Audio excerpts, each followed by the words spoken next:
What's up guys, it's Kurt from Weber Strength, and today I'm going to teach you the strategy that I've used to make virtually thousands of healthy meals that are both quick and easy. At the end of this video, I'm going to show you how to make 3 of my favorite meals using that same specific strategy. Here we go.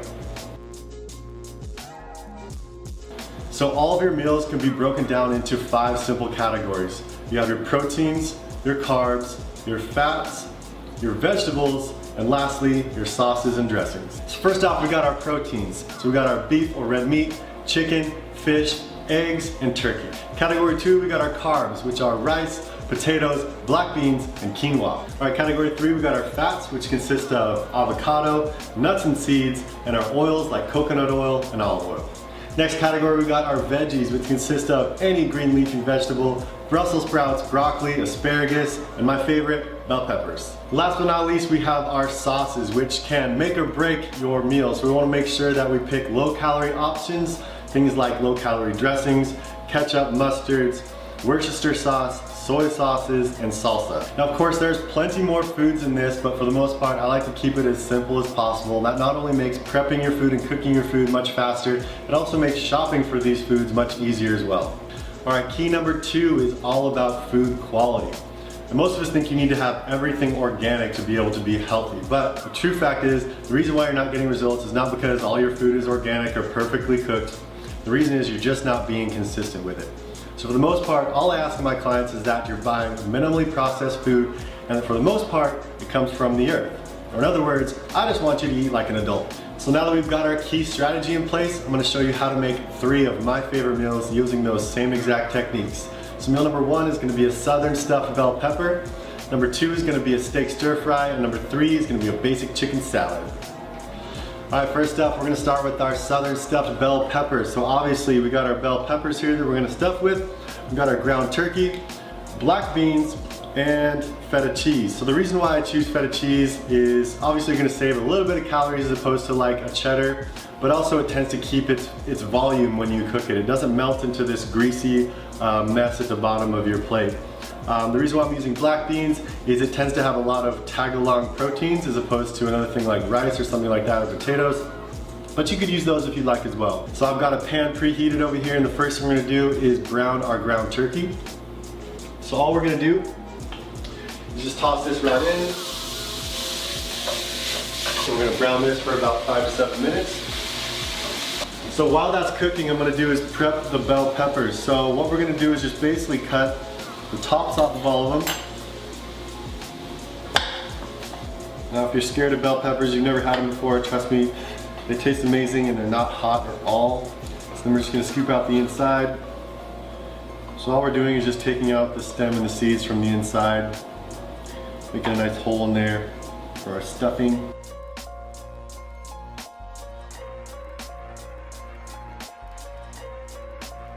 All right.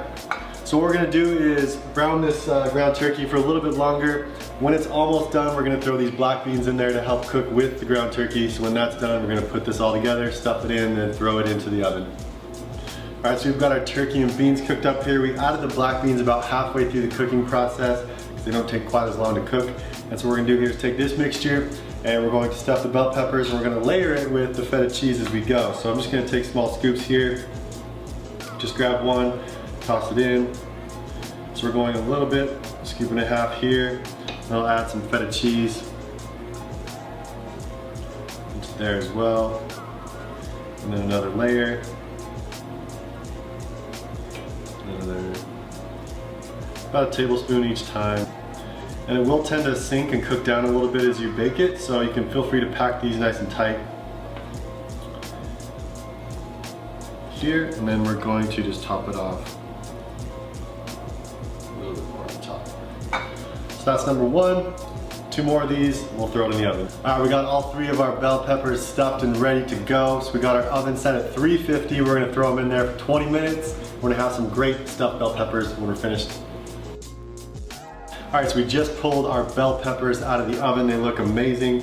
What we're gonna add to top this off is some hot green salsa. So we're just gonna put that right over the top. Now it's gonna soak down into it nicely. And then we're gonna top that off with, again, some avocado.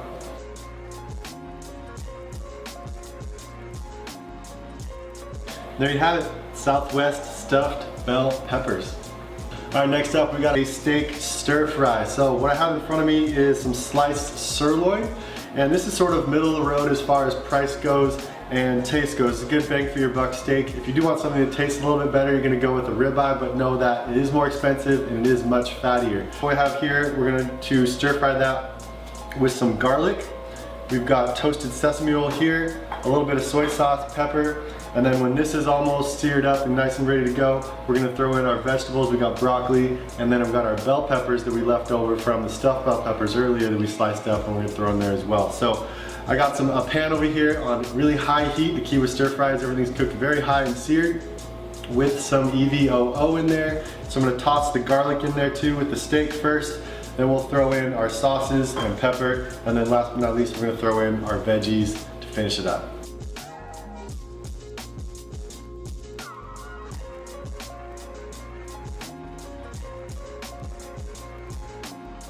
All seared up, ready to plate this guy. Just gonna throw a little mix on here. So if you cook the broccoli right, it's gonna have a nice bright green color to it. Not dark, not soggy. If you want to add some carbs to this, feel free. You can add some rice or some black beans. Quinoa is good too. There you go. Low cal, low carb, nice and tasty. And again, it's repeatable, so we do this over and over again. We made a nice big plate here, so I'm gonna save this for a day or two. So we'll have lunch for the next couple days. All right, next up, we got a super simple chicken salad that we're gonna make here. Now, a lot of these ingredients for the salad I already had made the night before, so I'm just using leftover chicken that we had here, already diced up. For the salad, we got a packaged chopped salad, which is a blend of kale, broccoli, some cabbage and carrots here. We're gonna toss that in there. We've got some feta cheese that we also use for those bell peppers. And then for the dressing here, again, this is where it makes or breaks your meal. There's a lot of negative or bad dressings that you put on your meals. They do contain a lot of ingredients that you don't really want and a lot of calories. So purposely picked a low calorie dressing with minimal ingredients for this, and make sure you kind of stick to the serving sizes that are suggested on here, because the next thing you know, you could have 400 or 500 calories worth of salad dressing is essentially what you don't want. And then we're going to top that off with some sliced avocado. So first tip here for eating salad, I like to choose a really big bowl for this. Smaller the bowl, you're not going to really get as much of the salad as you should be eating anyway. So use a big bowl here. Next up, we're going to throw in our diced chicken, and then we're going to put some feta on top of that. The feta cheese does a really good job of breaking up the flavors in here. And if you do have feta cheese in here, I've noticed you do not need to use as much dressing. And then lastly, we're going to throw some slices of avocado in here. So lastly, we're going to top this off with our dressing. And again, if you really are counting your calories, I would measure this out. I just drizzle it really lightly up top, and then I'll mix it up before I eat it. Alright guys, that's it, simple as that. If you like these foods and you want the exact recipes, just drop me a comment down below and I can send it straight to your inbox.